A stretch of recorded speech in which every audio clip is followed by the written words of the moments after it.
welcome back to day 14 and week 2 check-in for my 100-day health challenge. So today is a little bit of a bittersweet day for me.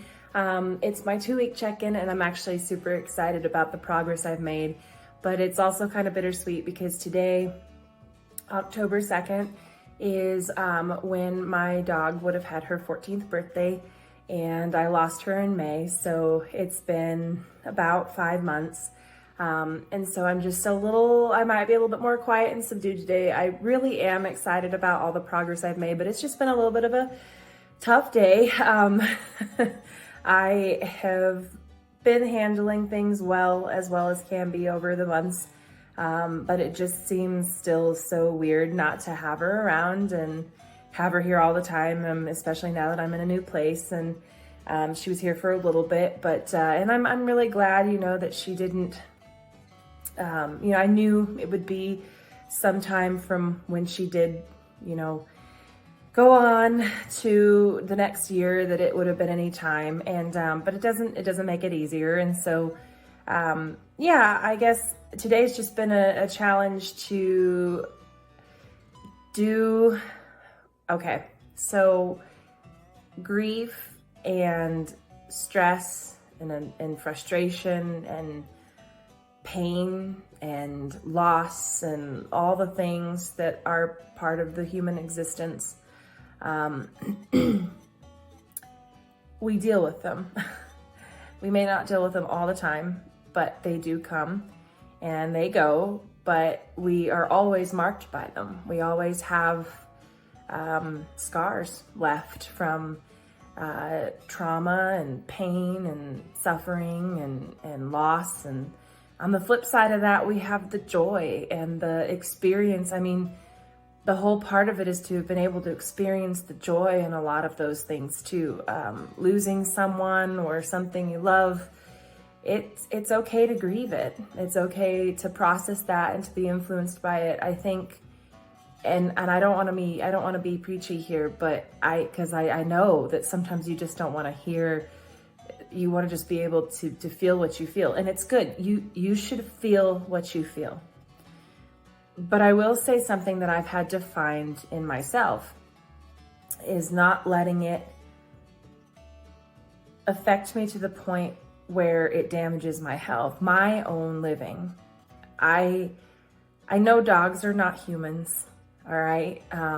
They still are part of our families, but I do know that puppies and cats and horses and all the animals we have as part of our families, they do want to see us happy. They are sad when we are sad. They feel the emotions that we're letting off, the chemicals and they can tell what we're feeling, and they comfort us and they give us love without any judgment. And so it's been really weird not having anybody around,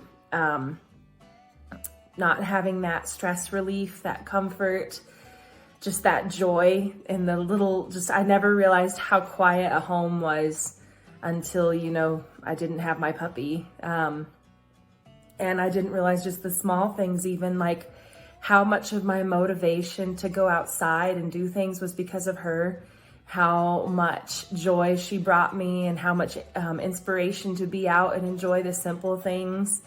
And it's okay to grieve that loss, but I don't want to let it stop me from living. That's not even, I know, again, she's not human and sentient in that point of view, she doesn't have the same things as we do, but I do know that she would be sad that I am sad. And so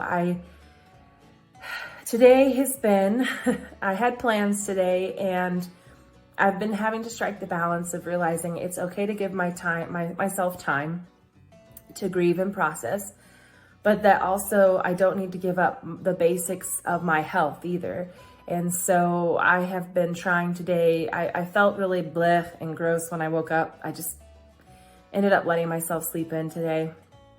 And I mean, it wasn't really long, but I had plans, and I've spent most of the day, at home. And but I've been trying to do things that bring me joy within that. I've been watching videos of her My mom sent me some pictures of her, and then my dad sent some pictures to a group text that we have in our family. And I was watching her birthday videos from last year. She loved pumpkins, so she always got some kind of pumpkin dog thing with either turkey or salmon for the season or something. And so I think it's fun. I actually made salmon last night, so I'll eat that because I didn't want to do takeout or anything. But I wanted to do something that kind of remembered her, and just watch those videos and smile through the tears. It's okay to grieve. It's okay to feel. You should feel, be allowed to feel the emotions you do. Don't let anyone ever tell you that it's not okay to feel a certain way. What's not okay, it's okay to feel. What's not okay is to live in that feeling. And I think that's the difference. And I'm still learning this. I've spent a lot of up and downs in these last months. There's been days where, and I know some of you are probably thinking, oh, because of your dog, but no, I mean, this can be for anything, any kind of loss. We all experience loss. There is no way to compare. We shouldn't be comparing our losses to anyone else. Shouldn't be comparing others' losses to ours and saying, oh, they should be over that. No, not at all. We grieve in different ways, and grief is like waves. They come crashing in. Sometimes they're calm. Sometimes the sea is calm and you reflect, and sometimes you have raging emotions of anger and sorrow and fear and frustration, and but there's a beauty in it too. A beauty that I have sorrow because I had her, which brought me so much more joy than sorrow at every point in time. I have had so many years of joy and laughter. Such a sassy little thing. And Caya was actually Cayenne. And we named her that because she was spicy, but sweet, and not too spicy, but had that little sass to her. And we called her Caya for short, just because she had that just vibrant, peppy spirit, and but just such the sweetest little spirit too. And I believe that God blesses us with pets, and that they are such a joy in our life, because really, yes, we get things out of having a pet. Like, there are studies that show the health benefits and the stress relief, and they use them in trauma relief and support and all these things. But truly, the joy of a pet is just for the joy of it. There is no real, like, if you look at pets, I believe they are such a no strings attached blessing that yes, there's sorrow that comes with it. Sometimes we lose them early, or we have to worry that, are they going to be okay through an injury or a sickness? And I mean, we had a lot of things go on with Caya. When she did something big, she went big. It was big or go home. So there were some scary moments as she had to face surgeries and different things at times, but the life in that dog and the joy she brought to mine and the encouragement. And so I guess what I've been having to do, though, is I realized also how reliant I had become on her as my reason to get out and about, and my reason to have one of my major ways of stress relief. And none of those things are bad, but I've had to have some come to Jesus moments, looking at myself, examining myself, and realizing I need to be finding inspiration because I'm worth it myself, not just because of someone else. And yes, I loved taking care of my baby, my little fur baby, and I wanted so much to do things for her. And I loved having her here at the end of a busy, stressful day, to just have her hop up on the couch next to me, or have her sigh from her bed across the room when I was, ranting in an email or something, or whatever it may be. She never failed to make me smile, but I need to find more worth in myself than just that. And so I think there's this balance, and I know I'm kind of processing out loud and reflecting a little bit, but I think it's such a balance to realize. And again, balance such a blessing that I will truly grieve, and that grief will never go away completely. And I hope it doesn't, because then it means I have forgotten her. And I don't want to forget that. That's the same thing with humans. Every family member I've lost, every friend or whatever you have lost.